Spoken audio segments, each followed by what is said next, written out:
प्यारे सत्संगत जी, बड़े प्यार से कहना धा निरंकार जी। सत्संगत, यद्यपि जीवन ब्रह्मा का ही अंश है, तथापि भौतिकता के वशीभूत होने के कारण आत्मस्थ चैतन्य स्वरूप परमेश्वर का साक्षात्कार नहीं कर पाता है। जीव और परमात्मा के बीच इस आवरण के कारण परमात्मा का साक्षात्कार संभव ही नहीं है।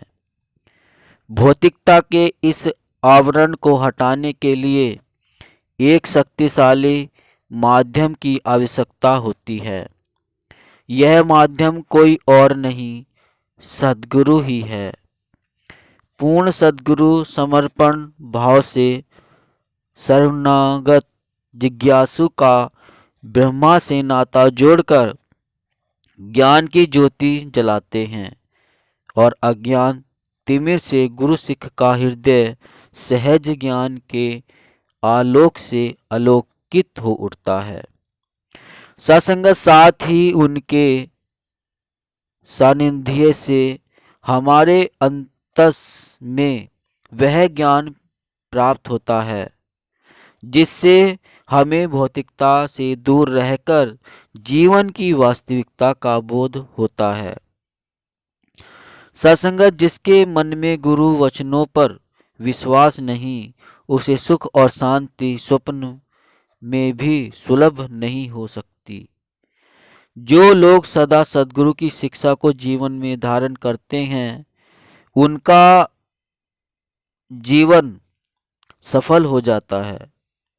सच्चे गुरु सिख की यही पहचान होती है कि वह मन बुद्धि से एक होकर केवल इस सृष्टि के रचनहार निरंकार को ही अपना सर्वस्व मानता है और अपने हृदय में अन्य संसारिक सहारे की कोई अहमियत नहीं समझता। सत्संगत, निष्काम और समर्पण भाव से इस निरंकार सद्गुरु के श्री चरणों में नतमस्तक हो अपनी मनमति और चतुराई को त्याग कर अपने इष्ट सद्गुरु के समक्ष गिड़गिड़ाकर अरदास करता है कि आप मेरे पापों गुनाहों को क्षमा करके आगे के लिए सुमति बख्शे। सत्संगत, तो यह दयालु कृपालु अपने प्रिय गुरु सिख की याचना को स्वीकार कर उसे समाधान दे देता है। सत्संगत, इस प्रकार वह कर्म फल से बच जाता है। चूंकि कर्म पाप का हो या पुण्य का, किसी न किसी योनि में आकर उसका फल तो भोगना ही पड़ता है। सद्गुरु समर्थ होता है और इस आवागमन से छुटकारा सद्गुरु ही दिला सकता है। भक्ति के लिए कौन सी वस्तु लाभदायक है और कौन सी वस्तु या कार्य उचित नहीं है, सत्संगत यह सद्गुरु ही जानते हैं। सद्गुरु अंतर्यामी होता है। उन्हें पता होता है कि मेरा भक्त केवल मेरे सहारे ही जीवन जी रहा है। सत्संगत, उसका प्रत्येक क्षण भक्ति में लग रहा है। सद्गुरु जानता है कि गुरु सिख की आवश्यकताएं क्या हैं। बार बार सुमिरन अरदास करने से निरंकार के ऊपर दृढ़ विश्वास और इसके सर्वशक्तिमान और पूर्ण समर्थ होने की अनुभूति होती है।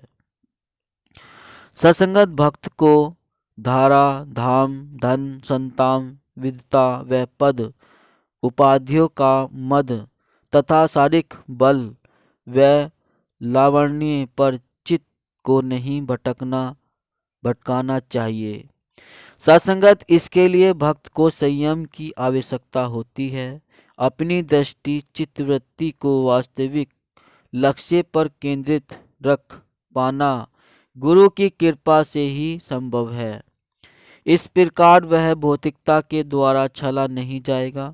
वह जीवन की हलचल व गहमा गहमी के बीच संतों भक्तों की संगत करके तथा गुरु आज्ञा को सर्वोपरि मानकर वह उन पर अमल करने का प्रयास करते हुए स्वयं को निरंकार से जोड़े रखता है। साथ ही कैसी भी परिस्थिति हो उससे विचलित न होकर मन की शांति व शाश्वत आनंद से कभी वंचित नहीं रहता।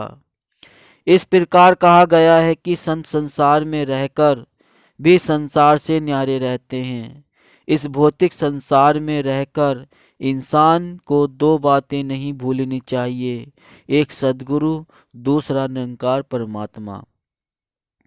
सत्संगत इसके साथ ही यह भी याद रखना चाहिए कि ये सभी भौतिक पदार्थ अथवा समस्त जीव नाशवान हैं, केवल सदा सर्वदा कायम दायम रहने वाला अजर अमर अविनाशी ईश्वर ही सत्य है। जब मनुष्य निरंकार दातार की शरण में रहता है तब उसका मन सांसारिक पदार्थों को उपयोग में लाने का हृदय रहस्य जान जाता है और सत्संगत फिर इस जगत में उसे किसी तरह का अशांति नहीं रहती।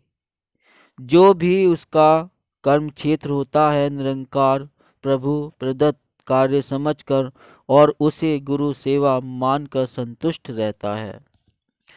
सत्संगत गुरु सिख अमीरी में रहे या गरीबी में हर हाल में खुश रहता है और इस निरंकार का पल पल शुक्राना करता है। सत्संगत इसकी रजा में रहकर स्वयं को धन्य समझता है। बाबा अवतार सिंह जी संपूर्ण अवतार वाणी शब्द 28 में समझाते हैं, सबर सिदक दा चोला होवे तेरा एक सहारा रहे, साधु रह के दुनिया अंदर वाग कमल दे न्यारा रहे, सवर शांति तेमस दृष्टि संत जना दा गहना ए, संत जना दा वड्डा जेवर भाड़े अंदर रहना ए। सत्संगत आत्म संयम के लिए पूर्ण सद्गुरु की आवश्यकता होती है जो भटकते मन को शांत व सहज बना देता है। सद्गुरु की शरण भवसागर से पार उतरने के लिए सुंदर साधन है। सच्चे भक्त को इस निरंकार की मौजूदगी का हर पल एहसास करते रहना चाहिए, अन्यथा ये 5 दुश्मन काम क्रोध मोह लोभ और अहंकार हमारे निकट ही खड़े रहते हैं, जिनमें से किसी न किसी के प्रभाव में हम तत्काल आ जाते हैं। इसलिए निरंकार प्रभु का सुमरन हर पल हर क्षण करते रहना चाहिए, जिससे इन विकारों से बचा जा सके। सत्संगत धर्म शास्त्रों में कहा गया है कि पिता से अधिक प्यार माता करती है और माता से 100 गुना प्यार गुरु ही कर सकता है। जिनके पास गुरु रूपी दीपक है वो कठिन से कठिन अंधेरे मार्ग को भी सहजता से पार कर लेते हैं। गुरु कृपा से ही हम प्रेम भक्ति और आनंद पा सकते हैं। सत्संगत भक्त चतुराइयों को व्यर्था मानकर इस निरंकार दातार को ही कर्ता मानता है और स्वयं पूर्ण समर्पित होकर इस संसार के कार्य व्यवहार करता है। इसीलिए भक्त की अवस्था हमेशा महत्वपूर्ण बनी रहती है। ज्ञान की यह रोशनी जगमगाती रहती है, तभी तो गुरु सिख सत्संग सेवा और सुमिरन कर पाते हैं। चाहे संसार में कैसी भी ताकतें हों, कितने भी सिलसिले हों, ये अपने सद्गुरु का दामन थामे रखते हैं। इनका अपने सद्गुरु पर पूर्ण अधिक अकीदा होता है। सत्संगत सिख गुरु दा दम दम पल पल दास ही वण के रहंदा ए, ओहो कार कमावे गुरु सिख दो जो कुछ सद्गुरु कहंदा ए। सत्संगत स्पष्ट किया है बाबा जी ने संपूर्ण अवतार वाणी में शब्द 102 में। सत्संगत भक्त सदैव दातार से यही अरदास करते रहते हैं कि हर किसी को ऐसा ही जज्बा निरंतर प्राप्त होता चला जाए, ऐसा अकीदा कायम होता चला जाए, ताकि स्वयं भी सुखी रहे और समस्त मानवता के कल्याणकारी कार्यों में भी अपना योगदान देते चले जाएं। तो सत्संगत ये थे आज के सुंदर विचार। अच्छे लगे हैं तो आप वीडियो को लाइक कर सकते हैं, और नहीं किया है चैनल को अभी सब्सक्राइब तो संदेश निरंकारी का चैनल को भी सब्सक्राइब कर सकते हैं, और सभी मित्रों को शेयर भी कर सकते हैं। सत्संग जी प्रेम से कहना, धन निरंकार जी।